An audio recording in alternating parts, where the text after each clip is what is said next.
কিন্তু ৰৈ বিনালে শেষ হোৱাৰ পাছতে মই কৰিম বাঘখনত মই বোবা হ'ম দেই। বোবা হ'লে তাতে মোৰ কোনো ধৰণৰ ডাইলগছ নাথাকিব আৰু মই এটা লুক দিম, এটা চাউনি দিম, মানুহে মানে বলিয়া হৈ যাব। চ' সেই সপোনবোৰ যে আজি ৰৈ গ'ল, সেই বস্তুটো ভাবিলে বহুত বহুত দুখ লাগে। জুলুখনৰ প্লেনিং কৰিছিল? বহুত প্লেনিং আছিলে, বহুত। তোমাৰ একেবাৰে শেষ কথা বতৰা দাদাৰ কেতিয়া আছিলে?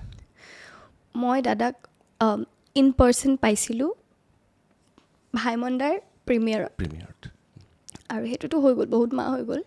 কিন্তু দাদাৰো কাম আছিলে, শ্ব' আছিলে বা ৰৈ বিনালে হওক বা বেলেগ কনচাৰ্টৰ কাৰণে দাদা গৈ আছিলে আৰু ময়ো অকণমান ব্যস্ত হৈ আছিলোঁ। যদিও ব্যস্ত হৈ আছিলোঁ, দাদাই ফোনতে খবৰ লৈছিলে বা টেক্সট কৰিছিলে। দাদা ছিংগাপুৰ যোৱাৰ আগদিনাখন মোক টেক্সট কৰিছে, কৈছে যে মই ছিংগাপুৰ যাম আৰু আহিয়ে মই মোৰ ডাবিং আৰু বেকগ্ৰাউণ্ড মিউজিকৰ কাম ৰৈ বিনালে মই আৰম্ভ কৰি দিম। তাৰপিছত মই দাদাক কৈছোঁ ঠিক আছে দাদা, আপুনি যাব, টেক কেয়াৰ, লগ পাম সোনকালে।